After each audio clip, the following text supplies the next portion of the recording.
can burn down what someone built. You can erase it from the history books. You can make sure the world never finds out about it. What you cannot do is decide what the people that you did this to do next. This is the story of Greenwood, the Tulsa Race Massacre. Welcome to History I Just Learned, the husband and wife duo learning about history as we go and discovering the human lessons behind it. My name is Sergio. And I'm Zaira. Sweetie, growing up in the Dominican Republic, in a poor neighborhood in the capital, fast food was not the convenience store like it is for Americans. For example, we have Burger King basically in front of our house. And we go to 2 a.m. go get Burger King like it's just the grocery store. In the Dominican Republic, at least the neighborhood that I was part of, that was an event. That was a big deal. You just didn't go to Burger King any time of the day. It was something that your parents would save money for. Did we have the same childhood? Because for me, it was the same. That's exactly how it was. So if someone would say we're going to Burger King or to McDonald's or Pizza Hut's next week, you're waiting for that day the whole week. So KFC had a play area, a ball pit, like a little maze that you could just slide through. Yes. Oh my God, it was so much fun. And I remember just grabbing a piece of chicken and just jumping back into the ball pit. It was amazing. So when my parents announced that we were going, that was the trip of the year. I was not making this up. It was the thing. And we were trying to get ready before he arrived so that we can just leave by the time he got home. So I showered, I put on my nicest clothes that I have, and I stepped outside to wait for everyone. So when I was outside, there is a kid from the neighborhood that saw me, and he started just mocking my clothes. Like, why are you ruining my vibe? I'm going out. And when I was trying to confront him, he shoved me to the ground. Are you serious? Yeah, and I was so small, so skinny. I felt like I've seen pictures of you. Yeah. that I was being slapped by the planet. It was incredible. But I didn't just stay there. I stood up and I did what I could. I bit his arm. I was not winning. I don't remember exactly what happened, but my dad came out and grabbed me. Oh my God. And he did what any Dominican parent would do. He beat me. It is what it is. I right? mean, we kind of grew up the same way. Yeah. But for that day, at least, the beating was not the worst part. The worst part was being told I was not going to KFC. That's not good. Especially since you're a kid and you're looking forward to it. Please understand that this is my life. I still remember. My memory is not good. I don't have good memory. I forget almost everything. And I remember that. I remember. It was traumatic. Yes, of course you remember it. Yes, and my dad just told me I was not gonna go. And he took my brother, my sister. And you saw them go? And they just left. My God. My dad just left. Oh my God. I felt like my life was destroyed. I cried. I was inconsolable. Aww. And my aunt, I think they got her to babysit me. And I remember just, like when you... Yes, when you cry for so long that you don't even know how to come down. Yes. You don't know. Oh my God. I feel bad.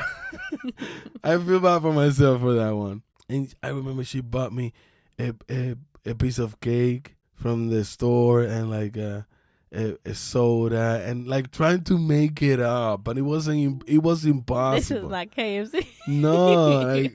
And from that day, I really hated my dad. I hated my dad for a long time. And I remember just looking at him and like wishing. The perpetrator. Yeah. Of all these horrible acts done against me. And the thing that still stays in my mind, the thing that I picture is just me crying nonstop and my parents just leaving to KFC. That is such a really detailed memory. I mean, yeah, memory, because I asked you about all the things. You're like, I don't remember. Yeah. Yeah, so now you know how traumatic it was for me. But how about you? I know people that are listening right now, you probably hear me talk about my birth experiences that I had, with my 2 pregnancies. And this was one of them. Picture this. I got myself ready. Like, I try to educate myself as much as I could because I wanted to have like a natural birth. No pain medication, no nothing. Just let it happen by itself. And, I'm small. I'm not tall.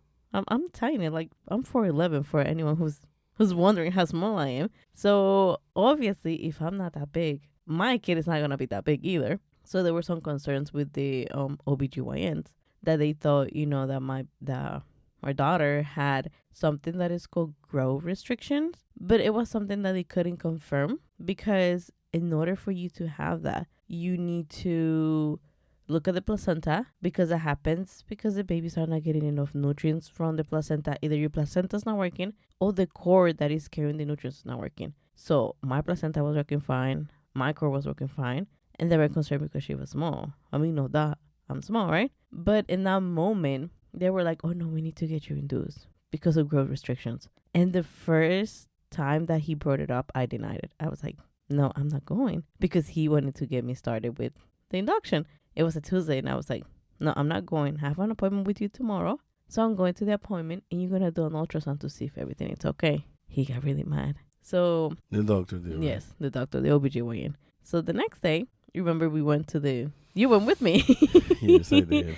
We went to the appointment, and he looked mad. He just went straight like, so why don't you want to have an induction? And I was like, well, my placenta's working, my umbilical is working. I don't think my baby has a growth restriction. And then at this point, I did not know they had put me on a high risk watch because of that. So he was like, okay. He was like, let me tell you this. How about you go to the hospital? You get monitored over there. And if everything is okay, you can just go home and we just wait for baby to come. So we were like, okay, let's go. Let's go if then. That's what that is, then we'll go. Yeah. So we went. And, they checked us in and they put us on a delivery room. The first thing that we thought when we walked in, like, why are we here? So, they gave me hooked up to like the monitors and everything. And then I keep telling the nurse is like, oh, so why are you here? And I'm like, I'm here because they just want to monitor the baby and make sure that everything is okay.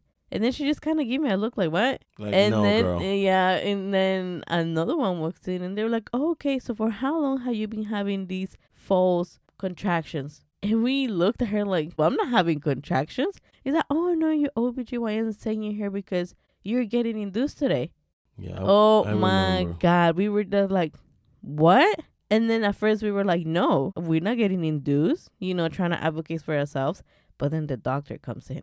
And, as a first-time parent, you want, obviously, the best for your baby. And, obviously, you trust that these doctors are going to, I guess, talk to you with the truth. But the first thing this doctor did, like they kind of played the dead baby card. It's like, okay, I can let you go. But if something happened with you, baby, it's going to be on you. So, as a first-time mom, first-time parents, you get scared because you don't want anything to happen to your baby, right? So, they kind of scare me into having the induction. Even though I wasn't there for it. Like, they lied to me to get me to the hospital and to agree to the induction.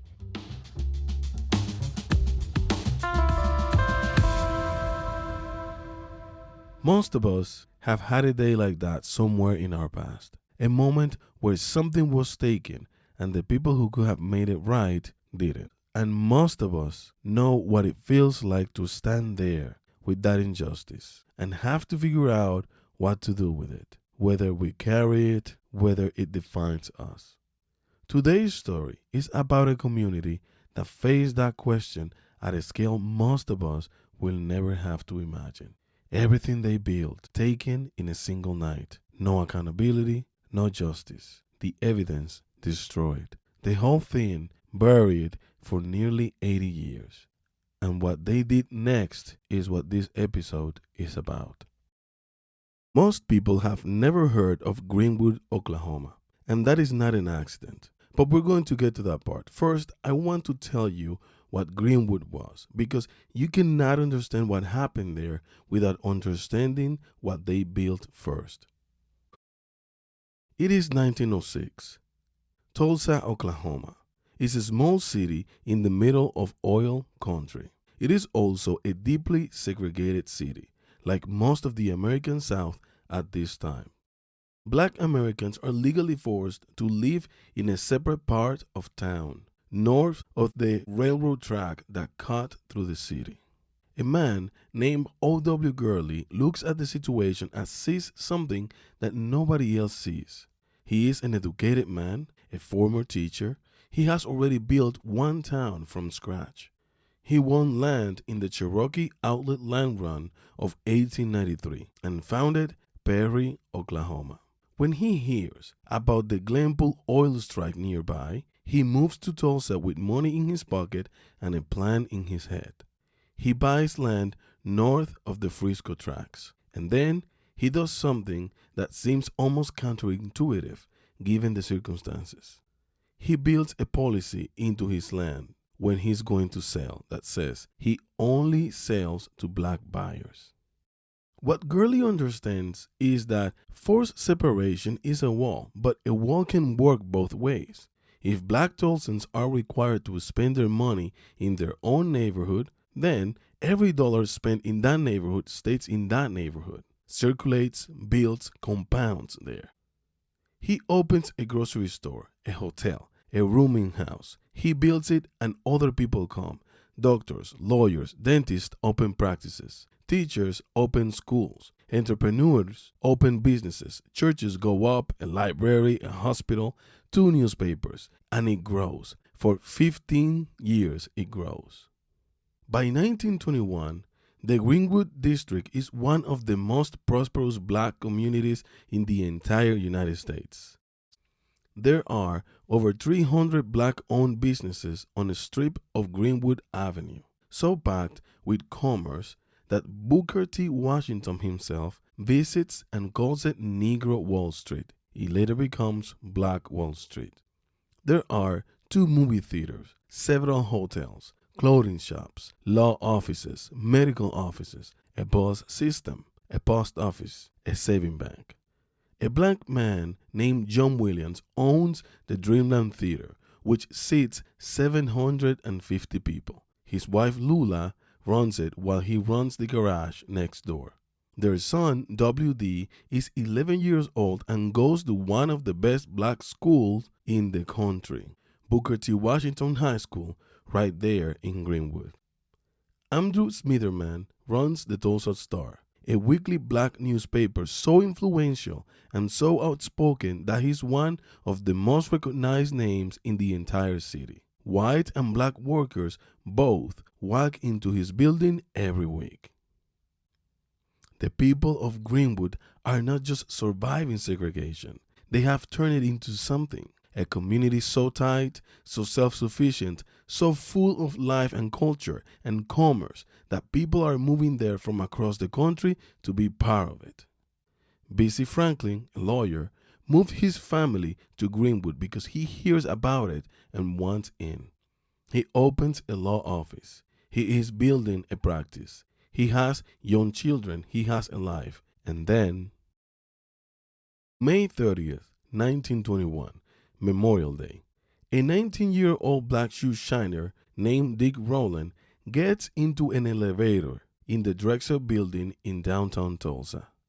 The elevator is operated by a 17-year-old white woman named Sarah Page. Something happens in that elevator. Nobody knows exactly what. The most common explanation is that Rowland stepped on Page's foot as he got in. She stumbled. He reached out to steady her. She screamed. He panicked and ran. He ran because he knew what it meant for a black man to be accused of anything involving a white woman in 1921 Oklahoma. He had seen what happened to men in that situation. The police are called. They do not arrest him that day. They do not arrest him the next morning. They wait and investigate. But the city does not wait. By the time Rowland is arrested the following morning, the story has already moved through the white community of Tulsa and changed shape with every telling.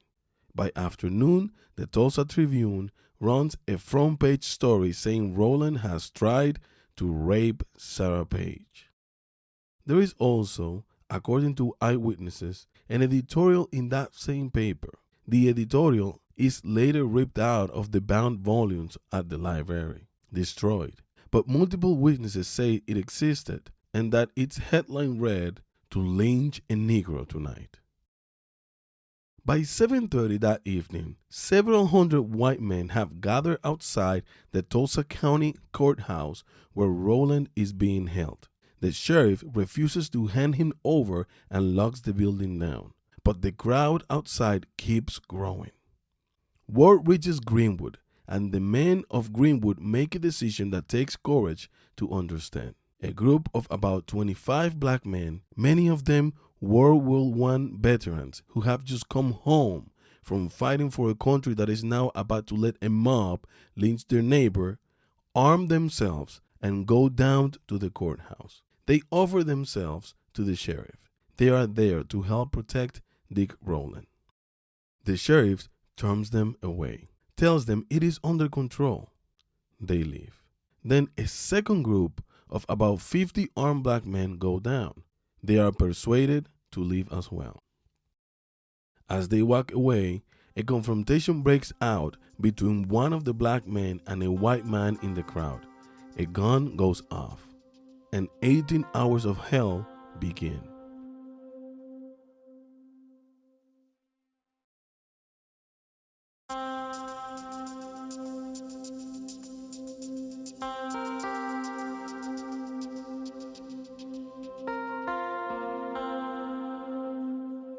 It is the night of May 31st, 1921. The white mob, which now numbers in the thousands, does not go to the courthouse. They turn north, toward the Frisco tracks, toward Greenwood. Black residents of Greenwood fight back. There is real gunfighting in the streets. Black men defending their homes and their neighborhood against the mob that is armed and growing. Several white men are killed, but the mob is simply too large. At some point in the early hours of June 1st, the mob crosses the tracks. What happens next is not a riot. A riot is chaos. What happens in Greenwood is organized. The mob moves through the district in coordinated sweep, block by block, looting first, then burning. They go into homes and pull people out into the street. They shoot men where they stand. They take what they want and set the rest on fire. The Tulsa police does not stop them. Many Tulsa police officers join them. The city officially deputizes members of the mob, handing out weapons and badges to men who had just been part of a lynch crowd. John Williams' Dreamland Theater, 750 seats, the pride of Greenwood Avenue, burns. Andrew Smitherman's newspaper building, the Tulsa Star, one of the best equipped black printing plants in the country, burns. The hospital, the library, the school burns. 312 businesses, 1,256 homes, 35 city blocks. And then, and this is the detail that most people do not know, planes appear over Greenwood. Private aircraft flying low over the neighborhood. Witnesses, including lawyer B.C. Franklin, who is running for his life through the streets, describe gunfire coming from the planes. Some accounts describe incendiary devices being dropped. The Oklahoma Commission that investigated the massacre nearly 80 years later confirms that aircraft were present and used against the community, though the full extent of what they did from the air is still debated by historians. What is not debated? Black Tulsans are being shot from the sky. By the morning, Oklahoma National Guard arrives and declares martial law. They do not disarm the white mob. They arrest every black person they can find. Over 6,000 black Tulsans are taken at gunpoint to the convention hall and the fairgrounds and held under armed guard. Some are held for 8 days. They are released only if a white employer vouches for them and agrees to take responsibility for them, as if they are the ones who have done something wrong. When the violence ends, 24 hours after it began, Greenwood is gone. 35 blocks of homes and businesses, ash and rubble. 10,000 people homeless. The death toll, the official count says 36. Historians now believe it was closer to 300. Some believe more. Mass graves have been found. The full count may never be known. Dick Rowland, the man at the center of it all, is quietly exonerated. Sarah Page never presses charges. The case is dropped. Nobody is ever prosecuted for what happened in Greenwood. Not one person. The city of Tulsa makes a decision almost immediately. While the smoke is still rising from Greenwood, city officials pass a fire ordinance that would make it illegal to rebuild the burned district as a residential neighborhood. The plan is to push black Tulsans further to the edge of the city and redevelop Greenwood for commercial and industrial use. They're going to take the land too. B.C. Franklin, the lawyer who ran for his life through gunfire and planes, has lost his office. Everything in it is ash. He sets up a tent in the rubble of Greenwood, and from that tent he files a lawsuit against the city of Tulsa challenging the fire ordinance. He argues it in court. He appeals it. He takes it all the way to the Oklahoma Supreme Court. He wins. The fire ordinance is ruled unconstitutional. And then Greenwood does something that I want you to sit with for a second. The city provides almost nothing to help them rebuild. The state provides almost nothing. The insurance companies refuse to pay claims because the event has been officially classified as a riot and not a massacre. And the policies do not cover riots. That classification is not accidental. The Red Cross stays for months. The NAACP raises money from across the country.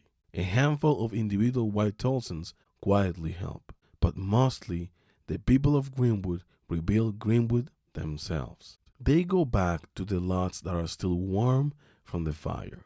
They camp in tents through the winter of 1921 and into 1922 in Oklahoma winter while they rebuild.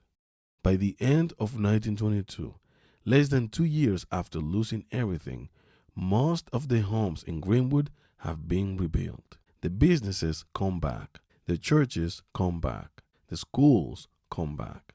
Mount Zion Baptist Church have been burned to the ground. The congregation refuses bankruptcy. 21 years later, in 1942, they complete a new building worth of $150,000. A Tulsa World reporter calls it a monument to patience and perseverance and a quietly Christian rebuke to racial intolerance. Mary Jones Parrish, a black teacher and journalist who escaped the massacre running through the gunfire with her young daughter, sits down and writes it all out. Every name, every business, every survivor account she can gather. She publishes it in a book. Only 24 copies are printed. She is determined that somebody will know what happened there.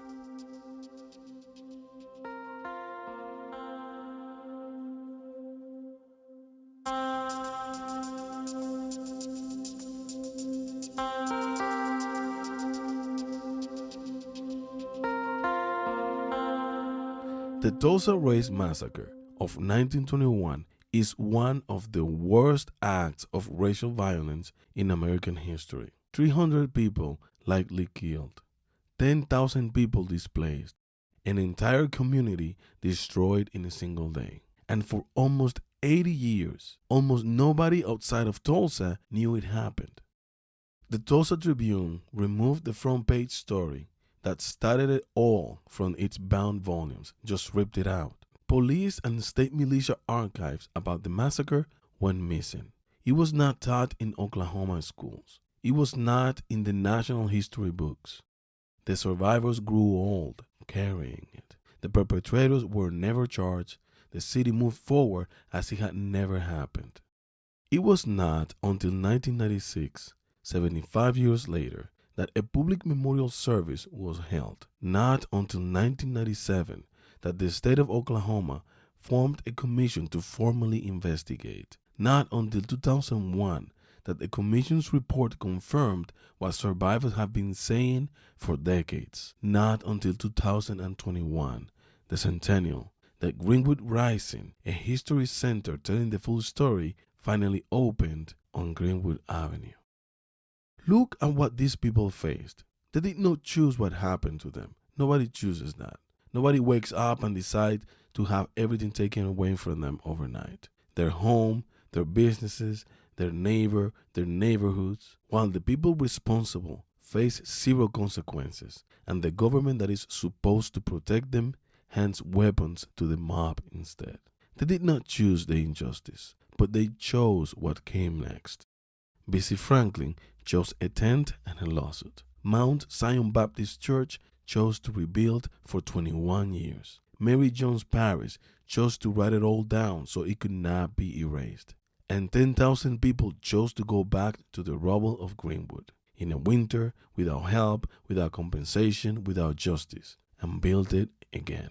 The injustice did not define them. What they decided to do after it did.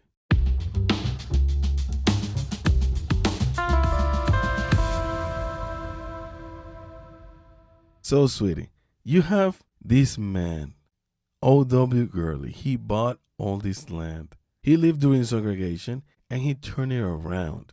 He said, okay, there is a segregation law, so now I'm going to segregate you back. What do you think of that? That's beautiful. What do you think of that? To me, it's like one of those things of like taking advantage of the situation, like you said. And also he saw like the opportunity, like those type of situations where everybody wins kind of thing. You know, you help me, I help you. He was getting the money, they were buying land, and they were creating their own little neighborhood where they could all kind of be together and not worry about being discriminated against. Because back then, that's what it was. They were being harassed because they were black. At least in that street. Yeah. Before the massacre. Mm-hmm. You know, I am inspired by a person that thinks that way. Because if you could think of anything being as impossible as segregation, and then having the ingenuity to think in any possibility, it's just beautiful to me. Having a man like, we're segregated. What am I going to do? Okay, this is what I'm going to do. What power do I have? Exactly. Aside from all this great opportunity that this man created, is the police. You have the police who not only is joining them, they are also participating in the riots and the killing of people. I think they saw an opportunity and they took it. Yeah. More like was something that they were waiting for, and they were like, okay, this is it. Let's take out the rage and the racism we have in us, and let's just go at it and just make it seem like, oh, they started it. You know what I ask myself is like, what would it be like to be the son of a father that's being killed by the police during that time? What am I saying about the police? What am I telling my children? You don't trust it. You grew up saying, don't trust it. Back then, it was more like, if you were in trouble, how can you call the police and be like, help me, without thinking that they're going to turn against you? And it also gives like evidence and reasons for this guy, for Dick, to run away from the police, to run away when it happened. Yes. Because you're not going to trust the police, obviously. At least back then. I do not subscribe to that kind of mentality today.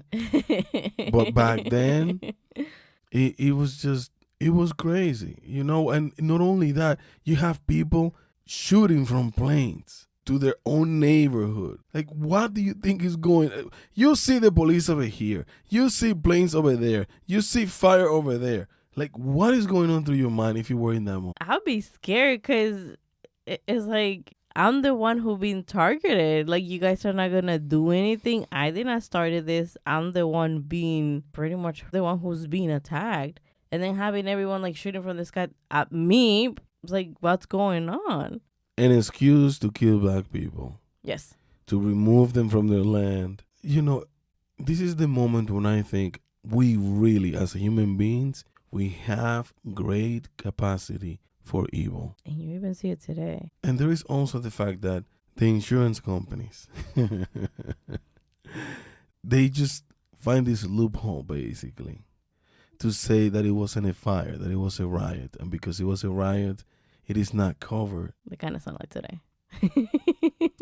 Yes, but please, guys, I don't want to turn conspiratorial because that's not my game. That's There mine. is a that's okay. That's your game.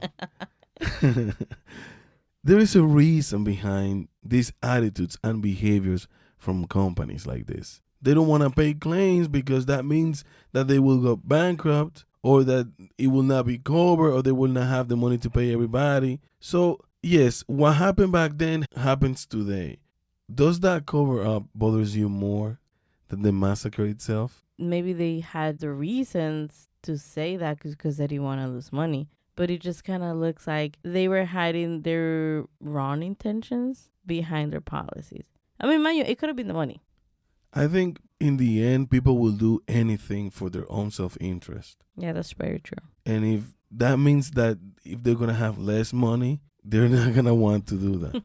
The city trying to create a fire ordinance to not let them build back their homes. But there is something remarkable too. They have no help, no money, no justice, and they still went back to the ashes and try to rebuild. Why do you think they went back? I think the sense of owning the property, because if we talk about slavery today, it feels like it was like really long time ago. It doesn't feel as fresh. So I feel that back then slavery was fresh.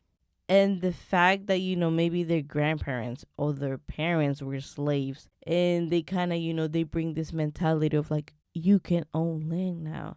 We were the property. We didn't own the property. So I guess it's just the sense of how far we have come, even though there was segregation, to just let it all kind of, slip away. And aside from that, I think there wasn't any other alternative. Like, where are they going to go? This place, Tulsa, was supposed to be paradise, was supposed to be the place where everyone would go, where everyone was moving towards Tulsa. Like, everyone is moving to Tulsa because this is the place. So they didn't have any other alternative.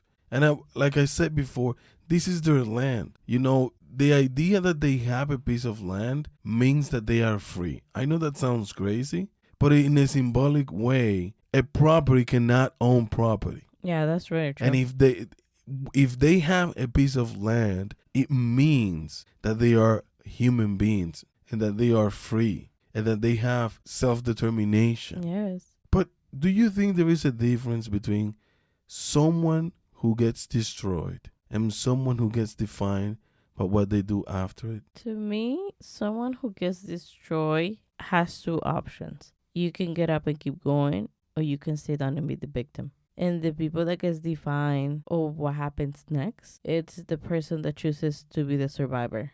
And you can see it on the lawyer. Oh, I love what he did. Why? Because that same mentality that allowed him to look at the law and try to find an opportunity for himself and for the people around him was the same man that put the tent out and created an opportunity to rebuild again, to not let them take the land. You see, like, the mindset. Yes. Someone that has been wronged because segregation was wrong. Now that mentality brings about an opportunity for you to every single time come up with a solution. What am I going to do next?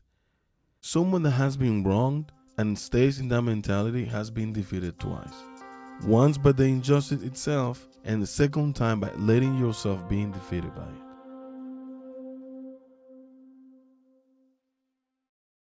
I want to go back to the street for a second. That 7-year-old kid standing in the nicest clothes watching his family drive away, I felt that injustice of that night for years. Longer than I should have. I carried it with me in a way that it did not serve me. And what I know now, looking back, is that injustice was real. I was not wrong to feel it. Nobody hurt my side, nobody asked. But the injustice was never the most important part of that story. The most important part was always what I decided to do with it. That is what the people of Greenwood teach us. 10,000 people chose to go back to the rubble and build it again. The injustice was real, and they refused to let it be the end of the story. because injustice should be met with the determination to grow beyond that moment.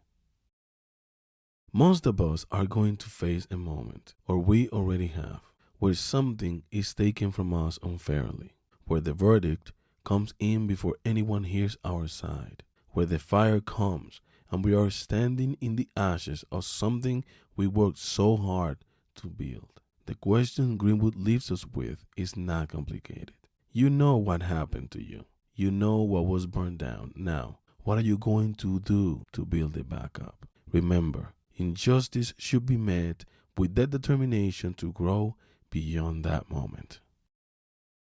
Thank you so much for listening. If this episode meant something to you, please follow us. Leave us a 5-star review and share it with someone who needs to hear it. We are here every Monday. Bye-bye.